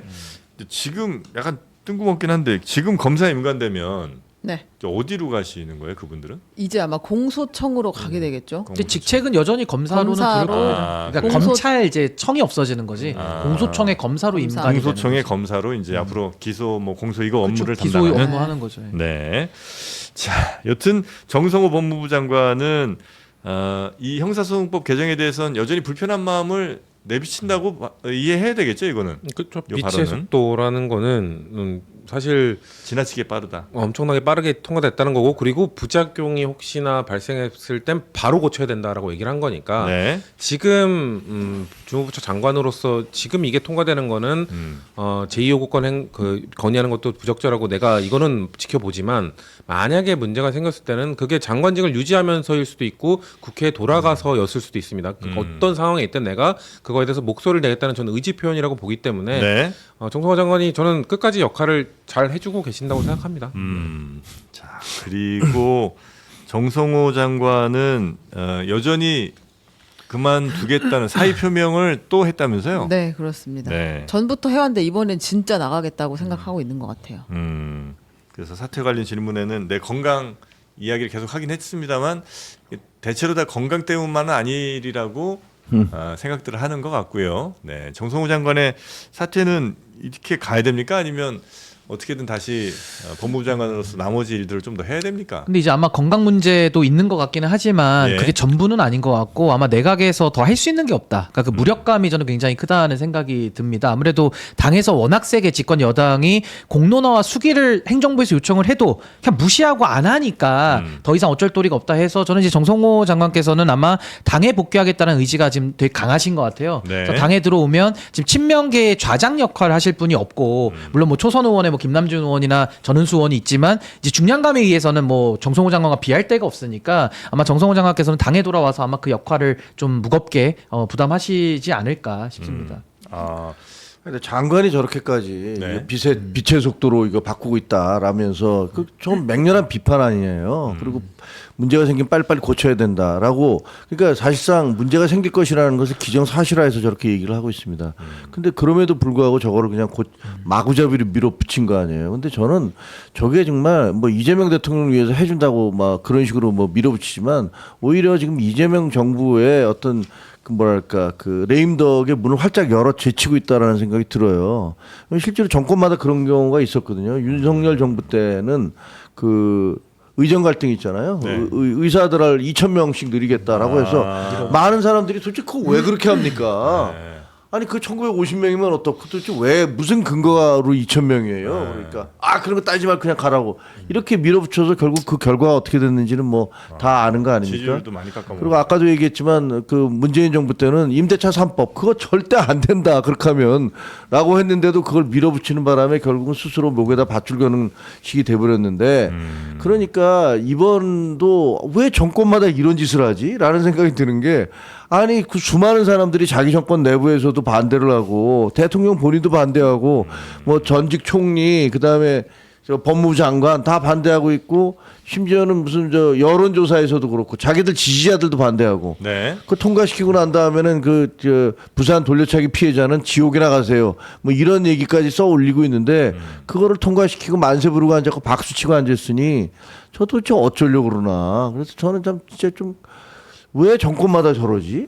라는 생각이 들어요. 근데 피해자는 다 국민입니다. 근데 과거에 노무현 정권 때도 4대 개혁 입법이라고 해서 막 국보법 밀어붙이고 뭐 하면서 네. 그때도 이제 정권이 흔들렸잖아요. 근데 안 했어요, 결국. 그러니까 근데 그 비판이신 것 같고 전 이번에도요. 이 형사소송법 개정안은 전 김용민 박은정법이라고 명명해서 불러야 된다고 생각해요. 왜냐하면 이게 국회의원들한테 책임 물리는 방법은 다음 선거에서 심판하는 방법밖에는 없는데 국민들이 당해야 될 지금 이 피해가 뻔히 예상되는 게 곧 나올 거거든요. 전 그렇기 때문에 이건 역사적 차원에 남기는 차원에서라도 전 김용민 박은정법으로 부르고 거기에 대해서는 저는 반드시 책임은 어떤 방법으로든 전 국민들이 끝까지 좀 물어야 된다. 지금도 정성호 장관뿐만 아니라 뭐 조상호 보좌관도 그렇고 정부 내 인사들이 수십 번 경고했습니다. 그리고 저도 목이 터져라고 외쳤거든요. 단 1%도 듣지 않고 마지막에 내놨다라는 것이 그동안에 대한 안 내놓다가 뭐 그때 뭐 수사 민영환이 뭐니 막 비판 받으니까 긴급하게 몇 줄 또 써왔어요. 뭐 긴급하게 요구한다 이래가지고 그냥 본질은 안 바뀐 거거든요. 저는 저게 일선에서 현장에서 가져온 혼란이나 국민적 피해, 전 여기에 대해서는 김용민 박은정법으로 명명해서 전 끝까지 책임을 전 물어야 된다. 저 그렇게 김용민 의원 같은 경우는 또 그 법을 들고서 또 노무현 전 대통령 동상 옆에 앉아서 네. 그 사진 찍었잖아요. 근데 실제 다 했다고. 네, 저는 뭐 사실 노무현 전 대통령 잘 모릅니다. 출입 기자를 만나서 뭐 몇 번 대화를 하고 뭐 지켜보고 그다음에 그 민주당에서 경선할 때 그때 다 쫓아다니면서 봤던 그런 네. 정도인데 근데 제가 알고 있는 노무현 전 대통령은 김용민 씨가 이런 법 가져오면은 야 이거 뭐 하는 거냐 이렇게 얘기했을 것 같아요. 근데 네. 그 옆에 앉아서 사진 찍는 게 좀 울컥하더라고요. 네. 좀 뭐 하는 짓이지 진짜. 라는 대- 생각이 들었어요. 대통령 지지율도 계속해서 조금씩 떨어지고 있죠. 네, 일단 그 대통령이 오늘 이 형사법 개정안에 대해서 거부권을 행사할 정도는 아니다라고 이야기를 했고, 다만 문제가 생길 경우에는 또 역시 빨리 해결해야 된다고 또 이야기를 했는데요. 네. 그 대통령 지지율이 국정수행평가 조사 결과가 리얼미터에서 어제 발표한 걸 보면 그 부정평가가 50%를 넘어서고 지금까지 그 취임 이후에 최저 지지율은 45.9%를 기록을 했습니다. 뭐 데드크로스는 지난주에 나온 것이고 네. 계속해서 하락 추세에 있다. 이런 상황입니다. 네. 그러니까 이 지지율 보면 정성호 장관께서 법안 통과시킨 분들이 의원 나으리들이 책임져야 될 것이다 말씀을 하셨습니다만 책임은 결국 이재명 정부가 같이 질 수밖에 없거든요. 국정 지지율에 영향을 받을 수밖에 없고요. 그리고 좀 마지막에 김영민 의원 얘기가 나오니까 한 말씀 더 붙이면 마지막에 그 공소기가 그거 확대한 거 그것 때문에 또 대통령의 이미지가 더 안 좋아졌어요. 마치 대통령 때문에 그렇게 한 것처럼 괜히 사족을 붙인 거거든요. 그 처음에는 저는 김영민 의원이 그 유성 간첩 조작 사건의 변호인이었기 때문에 거기에 간 대법원 판례를 넣고 싶어 했구나. 근데 그거는 의미가 있다고 생각했는데 네. 근데 비공개 그 속기록에 나온 거 보니까 다른 판례를 얘기하면서 법무부 차관이 얘기하니까 판례를 다 넣을 필요는 없다라는 식으로 얘기했단 말이에요. 본인의 관련된 사건의 그 판례만 넣고 싶어 했던 저 개인적 욕심이 대통령에게 결국 영향을 주고 대통령만 이상한 사람 만들었고 그러니까 지지율이 계속 이렇게 흔들리고 부정적 평가가 높아지는 거로 보기 때문에 네. 저는 매우 비판적으로 봅니다. 이 여당이 물론 이제 대통령 자체에서도 뭐 지지율이 좀 하락한 부분도 있을 수는 있겠습니다만 또 여당도 여당에 대한 지지율 혹은 뭐 여당에 대한 선호도가 좀 줄어들면 이것도 역시 대통령 지지율에도 영향을 미치지 않겠어요, 그죠? 그렇죠. 근데 네. 지금 사실 그런 얘기 하더라고요. 당 지지율은 별로 안 떨어졌고 그 대통령 국정 지지율만 떨어지지 않았냐. 요 얘기를 또 코어 지지층 얘기하시는 분들이 하거든요. 근데 코어 지지층은 이탈한 거다. 그러니까 근데 지금 대통령 국정 지지율은요 절대 평가잖아요. 근데 정당 지지율은 상대 평가란 말이에요. 국민의힘이 같이 추락하고 있기 때문에 정당 지지율이 안 떨어지는 것처럼 보일 뿐이에요. 장동혁 지도부가 버티고 있기 때문에. 장동혁 지도부가 계속해서 저희가 볼 때는 부적절한 행동을 하고 있기 때문에 지금 정당 지지율이 그렇게 되는 거지. 네. 지금 정당 지지율 상태도 저는 상당히 불안정한 상태라고 보고 있습니다. 그리고 지금 민주당이 경선 중이기 때문에 그 네. 관심도가 높아서 이제 응답층이 높아져서 올라가는 경우도 있는 거거든요. 그래서 저는 이게 지금 중도가 빠져나가고 있다고 읽는 게 맞고, 중도들은 한 번 떠나가면 마음 돌이키기 쉽지 않아요. 그러니까 저는 그 안정감, 확신을 좀 민주당이 집권 세력으로서의 어떤 여유와 그런 불안감을 해소하는 그 노력을 배로 더 해야 되지 않을까 네. 생각합니다. 자, 하여튼 취임 후 최저까지 떨어진 대통령 지지율 관련 소식까지 전해드렸고요. 국민의힘은 아주 또 재밌는 뉴스가 있습니다. 국민의힘에서 지금 가장 일이 많은 곳이 국민의힘 윤리위원회잖아요. 근데 윤리위원회 안에서도 서로 입장들이 다른 것 같습니다. 네. 위원장과 부위원장이 서로 공개적으로 물러나라라고 이야기를 하고 있는데요. 이제 우종환 변호사, 이분이 국민의힘 윤리위 부위원장이고 황경선 윤리위원이 있는데요. 이 두 사람이 성명을 냈습니다. 윤민우 윤리위원장은 책임지고 물러나라. 그것이 장동혁 지도부와 당원에 대한 도리다라고 이야기를 했고요. 그러니까 윤리위 부위원장이 위원장 위원장한테 물러나라고 한 거죠? 네, 근데 위원장이 먼저 부위원장 잘릴 수도 있다 이렇게도 이야기를 했어요. 그러니까 윤리위 안에 있는 사람들이 생각이 전부 다 지금 다른 상황인 것 같습니다. 근데 놀라운 건 장동혁 지도부가 왜 싸우는지를 모르겠다라고 또 이야기했다는 겁니다. 윤리위 위원회 이름과 생각이 이렇게 다 투명하게 공개돼도 되는 건가요? 아니 그게 문제가 뭐냐면은 지금 얘기하는 것은 네. 저 윤리위원장이 부위원장한테 얘기하는 거는 왜 윤리위원회 이름을 얘기를 했느냐. 윤리위원 구성은 누가 네, 되어 있는지. 그거 얘기고 그다음에 이제 이 두 분이 성명 내기는 야 그게 무슨 비밀 사항이라고, 그게 공개된 게 과거에는 사실은 다 이름을 다 공개하기도 했었잖아요. 그러니까 이게 뭔데 그걸 공개를 못 한다는 거냐라는 게 첫 번째. 또 하나는 위원장이 그 동안에 그 징계를 하는 데 있어서 한동훈, 배현진, 저 뭐 이렇게 그 징계를 하는 데 있어서 그 징계 내용과 어떤 사람을 어떻게 징계할 건지를 다 외부하고 상의한 것 같다. 그런 증거가 있다라는 식으로 얘기를 하고 있어요 지금. 네. 그러니까 이거는 그 자체가 만약에 독립적이어야 될 윤리위원회가 윤리위원장이 그것을 외부 사람들과 상의를 하면서 징계 대상이라든가 징계 내용 수위 이런 것들을 조정을 했다면 이것 자체는 법적으로 문제가 되는 거거든요. 네. 그러니까 너 빨리 물러가라. 뭐 이런 얘기를 하고 있는 거예요. 그러니까 기본적으로 저는 뭐 그 부정선거에 동조하고 그다음에 계몽령이라고 불법 비상계엄을 계몽령이라고 하는 사람이 국민의힘의 윤리위원장 자격으로 앉아 있다는 것 자체가 네. 당으로서 매우 부끄러운 일이고 이 사람을 임명한 장동혁 대표는 이 지난번에 그 가처분 신청 배현진 의원과 저에 대해서 법원이 불법적이고 위헌적인 징계를 했다라고 판결을 했을 때 당연히 윤리위원장은 물러났어야 돼요. 안 물러나면 당대표가 해촉을 시켰어야 돼요. 근데 그 사람을 계속 놔두고 다른 윤리위원들이 막 반발하고 사퇴하니까 계속 사람을 추가로 임명해 이래가면서 지금 뭐 식물 상태의 그 윤리위원회를 계속 앰플 주사 나가면서 생명을 연장하고 있는 거잖아요. 오랜만이네. 아 이거 진짜 말도 안 되는 짓을 하고 있는 거죠. 정말 창피한 일 하고 있어요. 그러니까 네. 이런 윤리위를 뭘 볼 게 있다고 뭐 민주당에서는 윤리위원회를 가동한다고 하는지 잘 모르겠어요. 가동 안 합니다. 네. 와 진짜 달팽이 뿔에서도 서로 싸운다더니 마각상쟁. 네. 아니 어떻게 뭐 지금 관심도 아마 외부에서 볼 땐 전혀 없는 싸움일 말도 안 텐데. 네. 국민의힘 윤리위는 또 이렇게 치열한 다툼을 그 안에서 하고 있다는 소식이었고요. 네. 오세훈 시장은 유승민 전 의원 만났습니까? 네, 둘이 만났습니다. 예. 그 유승민 전 의원이 지방선거 당시에 오세훈 시장 지원 유세도 나서고 이제 그 의원들 뭐 보궐선거 의원들도 좀 도와주고 했잖아요. 그거에 대한 감사의 의미로 두 사람이 시장 관사에서 만찬을 했습니다. 혹시 오세훈 시장의 혹시 모를 만일을 대비하는 뭐 이런 발걸음이라고 봐도 되나요? 모두 왜 고개를 끄덕이시는 거예요?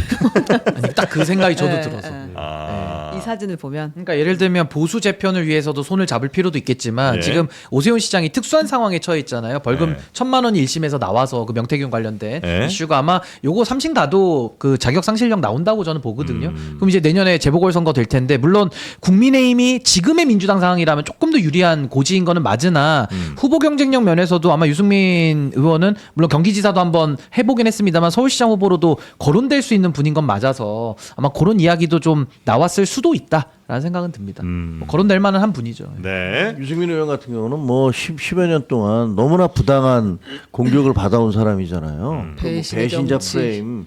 그래서 아니 뭐 저 원내대표를 하면서 증세 없이 복지 없다라고 얘기하는 게 그게 너무나 당연한 얘기 아닙니까? 그 당연한 얘기를 했다고 그래서 뭐 배신자를 뭐 징계해달라는 뭐 징벌해달라는 얘기 때문에 그 프레임에 씌워져서 너무 고생을 하신 분이기 때문에 저는 뭐 이분이 그 프레임에서 벗어나서 이제 좀 활동을 하실 때가 됐다라고 생각합니다. 그 유승민 의원이 원래 언론 인터뷰도 안 하고 그리고 어디를 공개 행보를 거의 안 했어요. 근데 지금 보니까 이제 국민의힘 의원들 개파를 따지지 않고 이제 잘 섞어가지고 만날 수 있는 기회가 있으면 계속 만나고 다니는 것 같습니다. 네. 자 그리고 최영중 전 청주시 의원 이 사람 아주 그 파렴치범에 진짜 몹쓸 범죄를 저지른 사람. 네, 근데 네. 추가로 뭐 드러난 사실들이 좀 있는 모양이에요. 네, 이제 아동 성매수 혐의로 구속이 됐는데요. 네. 이 사람이 이미 성매수 그 전력이 있는 상태에서 시의원이 된 거 아니에요? 공천을 받고. 그렇죠, 그렇죠. 그리고 이제 그 구속영장, 뭐 앞통신영장 등등을 치는 과정에서 이제 검찰에 반려가 있었다고 해서 이 사건이 더 커졌는데 이 사람의 추가 범죄 정황이 포착이 됐습니다. 이제 기존 피해자가 아닌 또 다른 여성의 신체 사진이 자신의 폰에서 발견이 된 겁니다. 근데 그 여성이 역시 교복을 입고 있는 미성년자로 보인다라는 상습범. 겁니다. 네. 굉장히 더러운. 네, 그렇습니다. 네, 상습범입니다 이거. 네, 진짜 소름이 돋는 그런 상황인데요. 아이고 근데 심각하게 최고의 얘기하는데 지금 나쁜 새끼 얘기하고 있는데 지금 어서 하세요. 소금을 거기다 소금 뿌리시면 어떡해요? 소 뿌리는 거예요 원래. 간을 또 맞추셔야 돼요. 섭섭합니다 진짜. 네. 역한 소식을 듣다 보니까 네, 그래요? 그러니까요. 오히려 네. 미친놈이죠. 진짜 이건 뭐 아유. 있을 수 없는 일이야. 네, 아무튼 이런 거 너무 경찰이든 검찰이든 잘 좀 수사 좀 하시라는 거고. 그 다음에 최윤경 부장님의 뭐야? 픽 짜투리 뉴스 두 번째 거부터 가까이. 뭐야, 이거 갑자기 갑자기 순서 좀 오늘 바꿉시다. 뭐야 이거 했어요. 있는데. 순서 좀 바꿉시다 제발. 했어. 네. 아니 국방부에서 그 1군 단장을 직무배제했다는 지금 발표가 나왔는데요. 네. 아니 그 이 미군 무인기 5인 소동 아세요? 미군에서 우리나라에 무인기를 보낼 때 미리 이제 서로 얘기를 하잖아요. 네. 근데 보통은 이제 2, 3주 전에 문서로 이야기를 하고 그럼 우리가 이때 오는구나 체크하고 있는데 뭐 문자로 보냈나 봐요. 그러니까 그 간이 소통을 했던 것 같은데 그거를 받은 사람도 위에 보고를 안 하고 보내는 사람도 전날 대충 보내고 뭐야? 그런 상황에서 네. 무인기 미국에서 갑자기 뭐 날라오니까 그러니까 미확인 불체가 날라오니까 이거 쏠 뻔했다는 거예요. 이제 그런 실수가 하나 있었고 그다음에 이 1군 단장이 그 최전방에서 그 복무하고 있는 사병들이 실탄을 장착하지 않아도 되는 그런 상황을 만들었던 것 같아요. 빈탄창. 그래요. 네. 그건 진짜 이해하는 게 제가 휴전선에서 근무했거든요. 네. 근데 원래 이제 다 나갈 때 그 탄약 창고에서 다 가져와서 다 분배를 해요. 네. 그리고 그거 탄 다음에 삽탄을 다 하거든요. 맞아요. 삽탄을 해서 뭐 일반 장전에 삽탄하고 그다음에 뭐 그 놀이새 뭐 안전 해갖고 이제 나가게 돼 있는데 거기 휴전선이라는 데가 바로 눈앞에 보이는 저기 이제 북한군도 있고 실제로 넘어오는 사람들도 있고 넘어가는 사람들도 있고 그렇단 말이에요. 근데 휴전선 그쪽에서 GP, GOP 이런 데 근무하면서 그 실탄을 갖지 않고 경계 근무를 쓴다? 근데 그건 무슨 소리인지 모르겠어요. 그러니까 저는 네. 해명을 듣고도 더 이해가 안 되는데 해명이 뭐냐면 오발 사고 때문에 오발 사고가 많아졌다. 그러니까 뭐가 있어서 쐈는데 아니요 아무것도 아니었는데 오발 그 북한에서 반응을 하잖아요. 그러니까 북을 자극할 수 있기 때문에 하는 그게 거다라고. 무서워서 못 한다고? 그러니까요. 저는 그게 더 이해가 안 가는 게 그러면 만약 그 오발 사고 말고도 예를 들면 빈 탄창이 아니라 첫 번째 탄을 뭐 공포탄으로 하든 그런 다음에 바로 실제 국한이 쳐들어왔을 때 대응할 수 있는 시스템 마련해놔야 되잖아요. 근데 아예 탄창을 안 끼고 한다? 빈 탄창을 끼고 한다? 이거는 말도 안 되는 거죠. 그러니까 그건 게 복합적으로 지금 해가지고 지금 직무배제 된 걸로 보이기 때문에 군 기강이 요즘 좀 안 좋은 소식들이 많이 들려오고 있는 것 같습니다. 네. 자, 하여튼 1군 단장 직무가 배제됐다는 소식. 그 다음에 우리 최은경 부장의 네. 원픽 뉴스가 원픽은 아닙니다. 너무 덥잖아요. 네. 너무 더워서 한강 수영장에 사람이 진짜 자, 많습니다. 여러분 이제 잘 생각해 보셔야 근데 됩니다. 짧게만 자, 넘어가. 사진 한번 보시고요. 한강 수영장 사람 정말 모자이크 많은데. 약해요. 더 하셨어야 그럼 되는데. 넘어가세요. 자 지우세요 사진. 넘어가고. 또 다른 방송에서 모자이크 센 걸 보다 지금 깜짝 놀랐어요. 그래요? 지금. 근데 아무튼 사진이 있네. 여기 여성용 원피스를 착용한 네. 남성이 등장을 했어요. 근데 이제 이거 아마 신고가 들어간 것 같습니다. 그래서 경찰이 출동해서 연행해 갔다. 자, 이게 이제 논란이 좀 많이 되고 있습니다. 이게 왜 논란이죠? 아니 그러니까 왜 그랬대요? 왜 안 되냐? 왜 안 되냐는 거예요. 왜?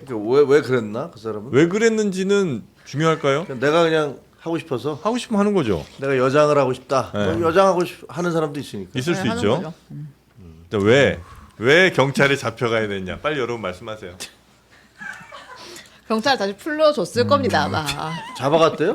연행했다고 연행이 목격자는 이야기했어요. 뭘로? 경범죄 위반으로? 뭐 그런 법적인 거겠죠. 거 문제가 되나요? 그게? 법 위반은 아니죠. 공연음란죄. 공연음란죄. 더 네, 노출한 가리긴 것도 아니고 가렸기 때문에. 더 가린 건데. 더 가렸어야 되는 거 아니냐? 아니 그 더 가린 거잖아 이게. 원래 남자들은 보통 빤스만 입잖아요. 네. 더 가렸잖아. 근데 추가로 가린 건데. 왜 잡아갔어? 얘기해요. 빨리. 그 자, TPO 지금 가 그만 드시고 자 성치훈 씨 그만 드시고 빨리 왜 잡아갔어? 입에 음식물 있을 때 얘기하지 말라고 어렵겠어요. 근데 잡아갔어 이 사람. 공연음란 참 변호사님께서 자 변호사님께서 법적으로 무슨 죄야 이거? 진짜 맛있다. 진짜 맛있다. 제가 알기로 다른 변호사가 이 이슈 다룰 때 그 사석에서 얘기를 들었는데 우리나라에서는 남성이 그 공연음란죄가 되려면 그거를 노출을 해야 된대요. 그거 노출할 정도가 아니면 많이 공연음죄가 가렸지, 안 된대요. 네. 네. 그러니까 자. 말씀하신 것처럼 많이 가렸네요. 네. 왜 이거 고르셨어요? 공연 이해죄. 사람들 더 불편할까봐 많이 가려. 공연 배려죄. 잡아가는 건 좀 이상한 것 같은데. 네, 근데 아마 다시 풀어주지 않았을까요? 근데 이게 여러분 TPO라는 게 있습니다. 뭐가 있냐면 그 말씀하신 것처럼 삼각 팬티 같은 거, 사각 팬티 같은 거 딱 붙는 거 입는 건 실내 수영장입니다. 레인이 있는 실내 수영장. 그래요? 근데 야외 수영장에 가시면 기본빵 요즘은 다 래시가드하고 약간 이제 헐렁한 수영복을 입어줍니다. 그래요? 언니들이 이런 수영복 입고 야외 수영장 가면 안 됩니다. 아니 그 저 뭐야? 뭐 규정이 있어요? 규정은 없어요. 없습니다. 에버랜드 그 있잖아요. 무슨 워터. 네. 거기는 캐리비안 베이. 거기는 그 구조하시는 분들 맨날 빤스도 맞아요. 진짜 아 맞아요. 남자분들 엄청 짧아요. 그거 막 입고 뭐 여기저기 막 뛰어다닙니다. 이렇게. 맞습니다. 아유. 나는 그거는 괜찮나? 그분들은 가드를 위해. 자 그래서 하여튼 이거는 이제 풀어 주는 거죠. 네, 풀어주는 걸로 겁니다, 합의 아마. 보시죠. 예. 풀어줘야지 이거는 또. 저 상태로 잡혀가셨나요? 또 들어온다고. 아니, 제 생각에 이런 일이 있으면 경찰이 제일 먼저 하는 게 수건으로 둘러서 데리고 갔을 거예요 아마. 그러다가 이제 아저씨 이러지 마세요. 그러고 이제 보내. 아니 이게 또 들어온다고 하면 어떻게 해요? 다시 들어오면요?